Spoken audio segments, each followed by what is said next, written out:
Jadi sebenarnya begini Bro Malikil. Silakan. Yang diserang oleh Uncu PA dan kawan-kawan itu adalah orang-orang Kristen seperti Anda.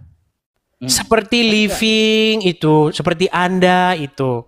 Karena mereka itu menertawakan Yesus berdoa kepada dirinya sendiri. Berarti menurut Anda Bapak di surga itu mati ya?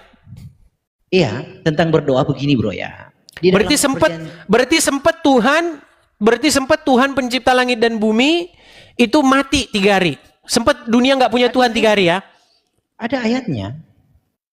Oh, sempat teman-teman bumi ini mati, Tuhan begini, mati 3 hari sempat.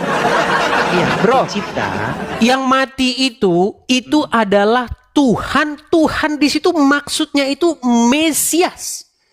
Maksudnya. Jadi kadang-kadang gini, saya kasih tunjuk ya. Gini Bro. Oke, ini saya kasih tunjuk sedikit. Kadang-kadang di dalam bahasa-bahasa sehari-hari kita itu sering mengganti orang dengan title-nya. Contoh.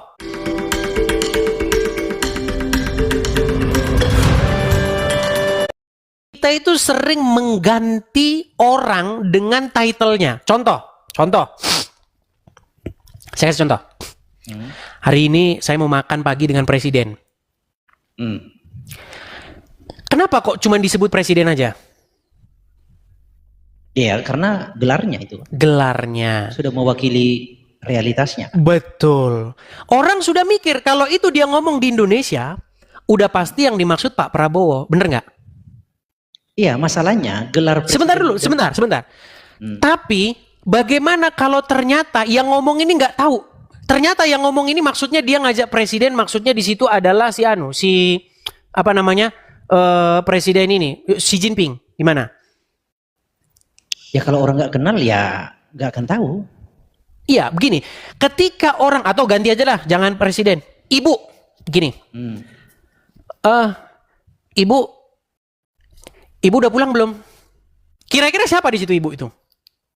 Ya kalau di dalam rumah ya ibunya. Iya.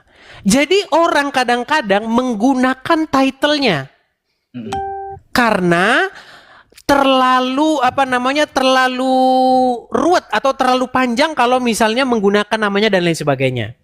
Orang udah tahu maksudnya apa. Jadi ketika di situ dikatakan Tuhan, maksudnya itu adalah Sang Mesias, merujuk kepada Mesias. Sudah? Silakan. Boleh ganti ya. Jadi gini Bro. Tentang Tuhan itu, gelar Tuhan dengan gelar presiden itu 2 hal yang berbeda. Gelar Tuhan itu tidak ada pencapaian. Oke.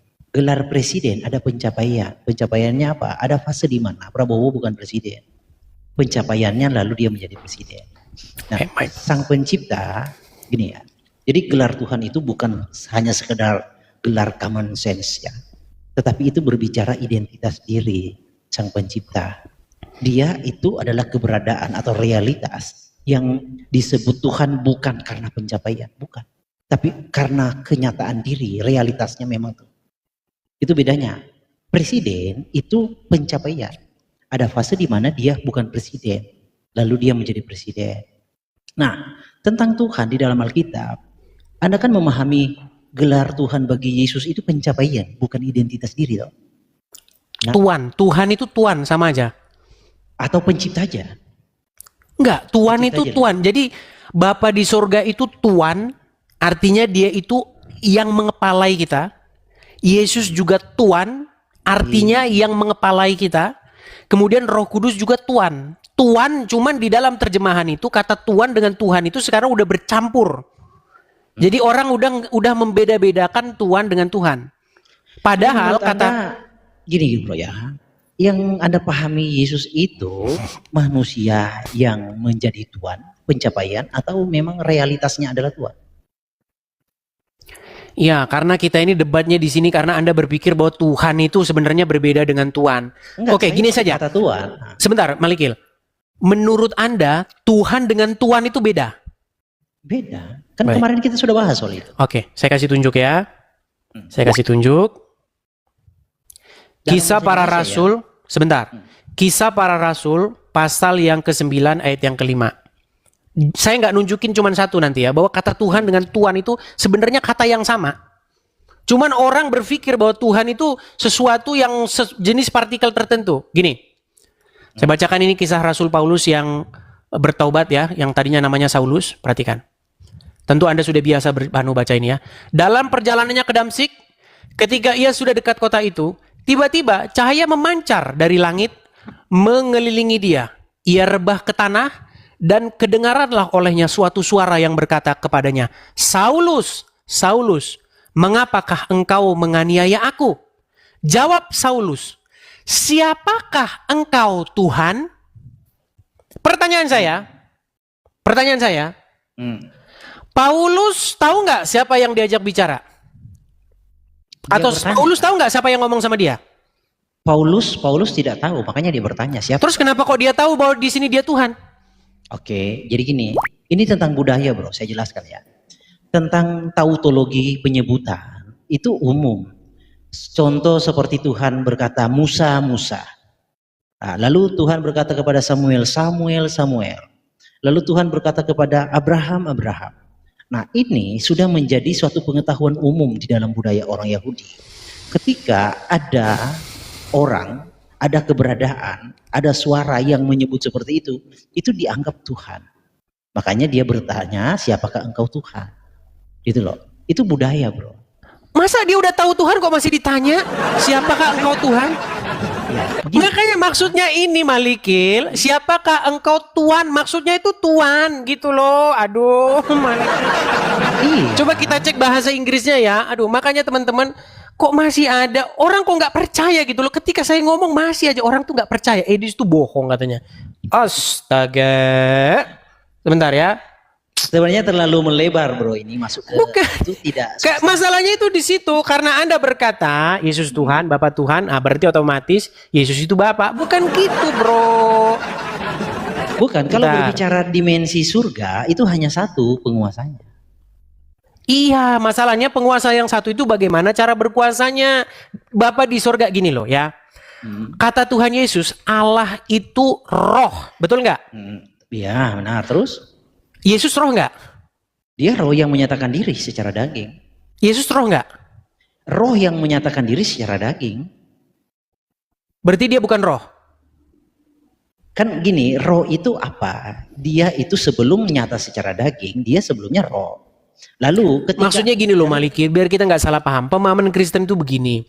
Bagaimana Bapa di surga itu dia jadi tuan bagi manusia, jadi Tuhan, jadi kepala bagi manusia. Bagaimana dia memerintah, jadi raja di tengah-tengah manusia. Karena dia itu bukan daging, maka yang memerintah itu adalah anaknya. Sama kayak gini loh, sama kayak gini. Ada orang di padang gurun, di padang pasir. Berdoa dia, Tuhan tolong saya udah mau mati. Tolong Tuhan, tolong Tuhan. Datang orang bawa air. Dikasih minum air. Dia bilang, nggak mau saya. Saya maunya Tuhan kasih saya air. Tolong Tuhan, celupkan tanganmu kasih saya air. Anda itu berpaham seperti itu. Anda pikir Tuhan itu maunya Anda Tuhan. Bukan gitu Malikil. Coba sekarang saya tanya Anda. Ketika seseorang ada di padang pasir berteriak supaya Tuhan menolong dia dengan memberikan air minum.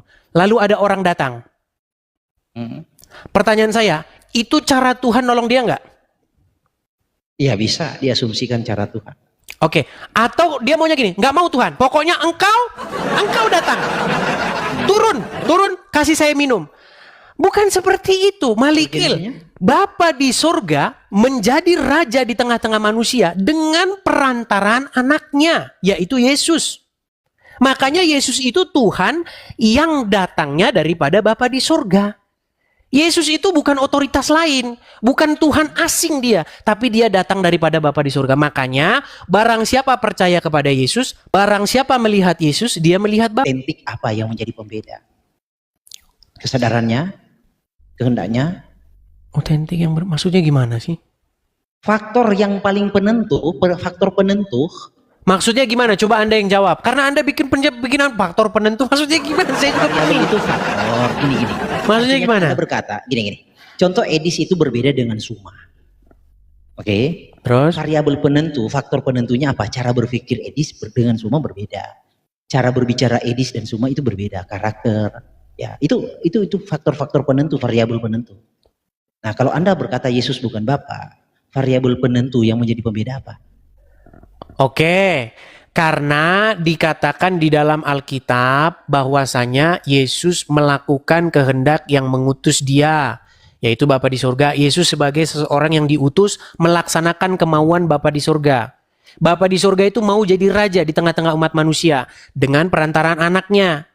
Dia menyelamatkan umat manusia, menjadi juru selamat bagi manusia lewat perantaraan sang Mesiasnya. Semua itu dengan perantaraan sang Mesiasnya.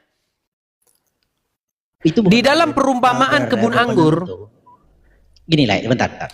Itu bukan variabel penentu. Karena proses tentang pengutusan itu tersingkap dua personal, ya, seolah-olah dua personal itu hanya dalam PB. Kalau kita masuk ke dalam nubuatan, bisa nggak Anda buktikan bahwa Bapak akan mengutus anaknya di dalam nubuatan, sehingga terkonfirmasi itu adalah anak beneran. Repot nih kalau ada nubuatan nih. Yesus disalib karena apa? Nubuatan. Ya memang karena nubuatan. Gini lah ya, gini. Jawabnya bukan gitu. Yesus disalib karena mereka menolak Yesus, bukan karena nubuatan. Ini balik-balik loh. Begini loh. Bukan menolak. Kalau karena nubuatan, seolah-olah yang menjadi penyebabnya itu adalah nubuatan. Saya kasih contoh gini. Saya kasih contoh. Tuhan sudah tahu apa yang terjadi 2 hari ke depan, 10 hari ke depan, betul? Tuhan bukan hanya tahu, tapi Dia ada di situ. Ya, fokusnya maksudnya sudah tahu. Menurut Anda, Tuhan sudah tahu apa yang terjadi 10 hari ke depan, betul? Iya, lebih dari itu pun juga. Oke, misal nih, Tuhan ngasih tahu nih sama Bro Malikil. Malikil, ketahuilah bahwa besok pada hari yang ke-10 setelah ini, rumahmu akan dibakar oleh orang-orang.